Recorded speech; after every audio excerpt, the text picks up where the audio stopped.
Hi hello viewers, నేను మీ MSR. ఈరోజు ప్రధాన పత్రికల్లోని ప్రధాన అంశాలు మీకోసం.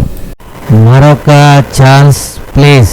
రెన్యువల్ కోసం పాకులాడుతున్న కార్పొరేషన్ చైర్మన్లు, కొత్త వారికి అవకాశం ఇవ్వమని మరికొందరి వేడుకలు. ఈ వారం ముగుస్తున్న 37 కార్పొరేషన్ల చైర్మన్ల పదవీకాలం. ఇప్పటికే మొదలైన ఆశావాహుల ప్రయత్నాలు, ఢిల్లీ స్థాయిలో కొందరు ప్రయత్నాలు, సగం మంది సిట్టింగుల పనితీరుపై అధిష్టానం అసంతృప్తి. ప్రతిష్టాత్మకంగా సర్ ప్రక్రియ, అర్హత కలిగిన ఓటు గల్లంతు కాకూడదు. 6 గ్యారంటీలు, అభివృద్ధిని ఇంటింటికి తీసుకెళ్లాలి. పార్టీ శ్రేణులకు ఉప ముఖ్యమంత్రి బట్టి విక్రమార్క దిశానిర్దేశం. మెట్రో భవిష్యత్తు మీ చేతుల్లోనే, నిర్ణయాల అమలులో ఇంకా జాప్యం వద్దు. కిషన్ రెడ్డి గారు వ్యక్తిగతంగా జోక్యం చేసుకోండి, కేంద్ర పెద్దలతో మాట్లాడండి. ఫేజ్ 1 టేక్ ఓవర్, ఫేజ్ 2 ఆమోదానికి సహకరించండి. ఆలస్యమైతే ₹1,000 కోట్ల అదనపు భారం పడే ప్రమాదం.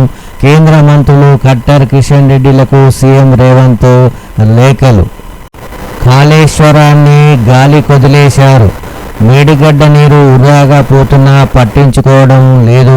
వేలాది టీఎంసీల గోదావరి నీరు సముద్రంలో కలుస్తుంది. వారం రోజులు కేసీఆర్కు కాళేశ్వరం అప్పగించండి. తెలంగాణ మొత్తానికి నీళ్లు పారించి చూపుతాం. 7 ఉమ్మడి జిల్లాలకు సాగునీటితో పాటు హైదరాబాద్కు తాగునీరు అందుతుంది. రాజకీయ కక్ష తీర్చుకునేందుకు రాలేదు. ఎల్ నీనో వర్షాభావంతో రైతులు గోసపడుతున్నారు. రాజకీయాలను పక్కన పెట్టి రైతులకు నీరు అందించండి. కన్నేపల్లి నీటిని విడుదల చేయకుంటే తామే పంపులను ఆన్ చేస్తాం. BRS working president KTR. అడుగడుగునా కేటీఆర్ను అడ్డుకున్న పోలీసులు. ఏడాదిలోగా ప్రాజెక్టుకు మరమ్మతులు. బ్యారేజీలు నీటితో నిండితే ప్రమాదం.